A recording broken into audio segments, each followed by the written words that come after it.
Election Integrity Network, they are operating in most states now doing these trainings. And it really, I mean, for all of us, wouldn't you feel a lot better if you were counting the ballots, or your allies or your friends? I know I certainly would. Doesn't mean that's the only issue, but when we are our folks inside, it's an amazing deterrent to bad behavior, and it gives us a check on the system. It's worked very well in Virginia and the majority of states where this has been deployed, but I would urge you all, the average age of poll workers is still over 65. That's because many of them are retired and have the time to do it, but we need to keep refreshing that pool of election officials. The left still outnumbers us on the inside of these polls, and we need to catch them and pass them, so that our people really effectively are running elections day to day, all while we make the kind of changes. You heard Garland talk about the decertification of really machines that should have never been certified in the first place. All those kinds of efforts all have to continue in parallel, and we're going to continue doing that at the Election Transparency Initiative. For those of you who are unaware, I want to draw your attention to an important occurrence, ironically enough, on Christmas Eve. The U.S. Postal Service changed their rules officially for dating mail. These are date stamps that land on mail. I suspect that most of you, like me, would like to see as little mail-in voting as possible. Certainly that is the position of the Election Transparency Initiative, and it's something we work toward. We still want voting to be easy, but we want it to be secure and transparent and auditable. And mail-in voting, as Jimmy Carter himself said, over 20 years ago, is the least secure form of voting. And now we have the Postal Service changing their date stamp rules in ways that are going to make, frankly, just create controversies in elections because of the importance of that date stamp in counting when a ballot is received in about a third of our states. So I just mentioned to you that Ohio just passed a law where they will stop accepting ballots after Election Day, period, which we believe is the best practice. Now, I should say the exception to that is for overseas and military ballots, which they still grant 4 extra days to come in because of the distance those are coming. Nonetheless, that will allow them really to count and announce election results like Florida does. Florida's the gold standard for big states. On election night, we've all seen Florida throw 6 million votes up on the board 1 hour after their polls close. And that's because they've been processing ballots for a week, not counting them, but they prepare them for counting on election day. So on election day, they're able to get their counts up fast, leaving as little time as possible for nefarious behavior, and dramatically increasing the confidence of people in Florida in the count and the outcomes. So what can each of you do in response to this Postal Service change? I would urge all of us on the right who believe that mail-in voting is already insecure to be careful not to take an "I told you so" messaging attitude. I would suggest more of a tisk tisk. This is unfortunate, and the post office keeps performing worse and worse, which is statistically true. And we should properly question the credibility of the role of the Postal Service in our elections, and then suggest ways to, it's different from every state, right? Suggest ways to reduce that reliance and to increase in-person voting. Now, one side avenue the other side may try to use is ballot boxes. We all know how unsecure those can be, so we need to be on guard for that.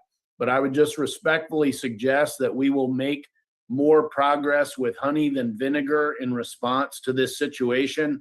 This is going to be a big deal. You're going to hear about it throughout 2026.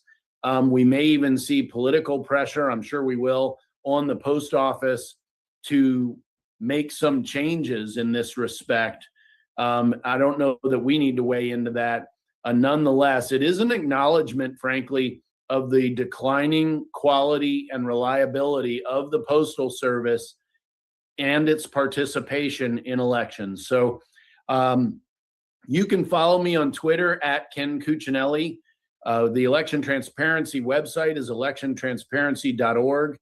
And Steve, I want to say to you and to everybody on here who works so hard all across the country to help improve our elections, that work is never going to end. We're always going to need to be vigilant. We're always going to need to be looking to improve our elections and to recruit new people who believe, as we do, that voting should be easy to do, but cheating should be very hard. Easy to vote, hard to cheat. And that requires secure, transparent, and auditable election systems all across the country. Thank all of you for your efforts in pursuing that. I guarantee you we will continue to do that here at the Election Transparency Initiative throughout the year.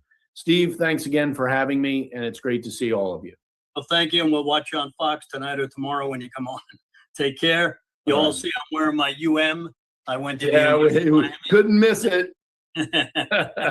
So my grandson works for the team, and he spent 3 days watching every game that Ole Miss played. So I want to shout out to him and wish him good luck. Our next guest is David Cross, a veteran election activist, a financial advisor for 30 years. Dave, you want to come down? And as I'm bringing him on, I'm watching on the side here a TV program where General Flynn is on, and we hope he makes it at 2:30. So I'm going to get together with him and try to see. He's on Human Events right now. So we have TVs all around here just to make sure everybody shows up. So David, you want to come down? You want to unmute him, Raj? Can you guys hear me okay? Okay, you're up. All right. Can you hear me all right? A little bit louder. A little bit louder. I'm going to have to get a little closer then. All right. So for those that don't know me, my name's David Cross. And are you guys having difficulty with the audio? You're good. Got it. Okay. So my background is, I'm a financial advisor. My job is to look for patterns and look for the facts and try to question things. I got involved with Garland Favorito back in 2000 on election night when I noticed that we had a lot of things that were going wrong that just didn't seem to make sense. So we dove into this stuff. Me and Kevin Makla and Joe Rossi and Narelle Brigden and Mad Liberals and a bunch of other folks piled onto this, and we started trying to figure out what happened because there was no investigation that was happening. Most recently, on December 9th, the Georgia State Election Board had a meeting where they called up one of the cases that I had put in back in March of 2022, and it had to do with the fact that we had tabulator tapes for all of the early voting in Fulton County, which was 315,000 votes. None of those tabulator tapes were signed in accordance with Georgia rules and Georgia law. Now, that's not to say that the votes are invalid, but the thing that I asked for was it was time to hold Fulton County responsible for procedural errors. And the naysayers that are out there that Garland and I and others are constantly battling will say it was just a procedural error. It's not that big of a deal. And the reality is that if you were watching your favorite football team play and they had, in one quarter, they had 15 personal fouls, you would think that there's maybe something wrong with what's going on with the team or the coach or something else. And that's where we are with Fulton County. Fulton County has egregious errors. So to be perfectly clear, there's a lot of people out there that are saying, Trump only lost Georgia by, like just under 12,000 votes. And this 315,000 negates all that. It doesn't. Okay. What it does is it tells us that Fulton County violated procedures. They took memory cards out of advanced voting machines, took them out, broke the seals, broke Georgia law broke the rules by doing that, took these things down to central processing and printed the tapes out there. You can't do that. All right. So that blew up. And I was kind of taken aback by the fact that there were so many people interested in this thing. But what I can tell you is that we've got a lot more cases that are out there. me and Kevin Monkla and Joe Rossi and some other folks, we've got a number of other cases that are still outstanding, including falsified transfer forms for both Fulton and Gwinnett, where we have impossible sign-in times. Nobody signed off on the check-in of the ballot, so we've broken chain of custody there. They're reusing tabulators for election day and for advanced voting. We have invalid software that was used. So the state of Georgia contracted that a particular version of software be used on the system with the ability for de minimis changes. And in reality, there were over 1,000 lines of code that were changed in the software, making it that's not de minimis anymore. That's a big deal.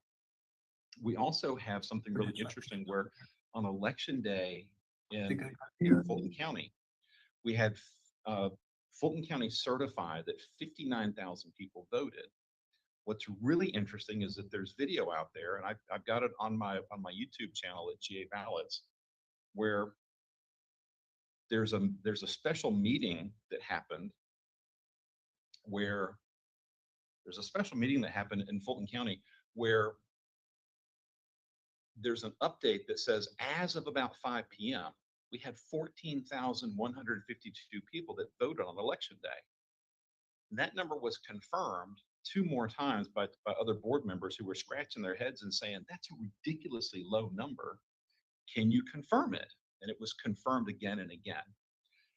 Carter Jones, we actually have a screen grab from his phone where he shows at the end of election day in Fulton County, there were 21,843 people that had voted.